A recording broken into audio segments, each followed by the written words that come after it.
This isn't me catching it live, because I swore when I saw this, but there's the baby cribs. Good parents. Well, she's got some in her mouth too. Wow. Told you it'd happen. That's awesome. Hi, Mum. Wow.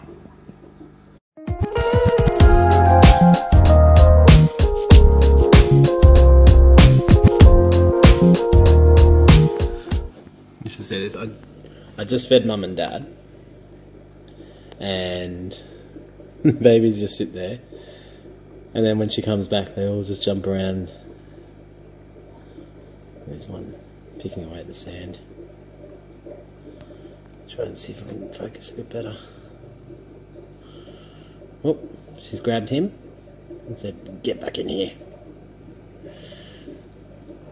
So Kribensis are mouth brooders, so they will protect the babies. They'll grab them in their mouth and put them back to where they think that they're safest. So Mum and Dad are just snacking on some bloodworms. And there's that colourful male. He's amazing. Day 3, doing well. They're just feeding off every surface that they can. Mum and Dad behaving. But we're going to do something today. We're going to set up another tank. And we're going to put it in the middle. So I'm going to turn that live bearer tank around, clockwise, whatever. We're going to squeeze another tank in there. And that way it will be ready for the cribs when if I have to separate them. So, to go with this video, ta-da, it's an unboxing of a plastic bag. This is what I'm using. I'm sick of having 4 annoying air pumps going. So, I'm going to plug one air pump into this at that end. And then I'm going to run 4 tubes off to run the under gravel filter, sponge filter, new tank. This one doesn't have a sponge filter, so what are we doing there? We've got sponge filter. We're basically ready. But then we need a heater for the new. Oh, okay, we've got a heater. That's good. Well, how are you going to connect all these? Like, what would you use? Some air hose. All right. I'm going to get to work and set this up, and then I'm going to show you. And we're going to have a look at the baby cribs again, yeah. Hi. Hi, baby cribs. Alright, so this is it. So it's a little bit different to a standard fish rack. So mine doesn't, I might be able to sit it somewhere like that. But we'll find it. Basically, we run one pump into there, and tank 1, tank 2, tank 3, tank 4. They've all got these valves that I can turn it up or down, the pressure. I'm going to try one standard normal pump. Why? Because I reckon that's way too much anyway. It doesn't need to be that strong. That's it's a little bit too strong, I reckon. That's just my personal opinion. So I'm going to try one on 4 tanks and see how we go.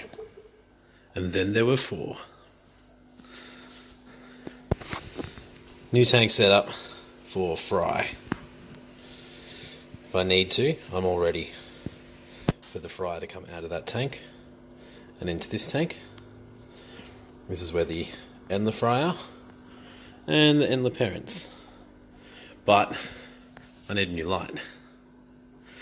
And this is what's going on here. So just this one pump running into this 4-way splitter.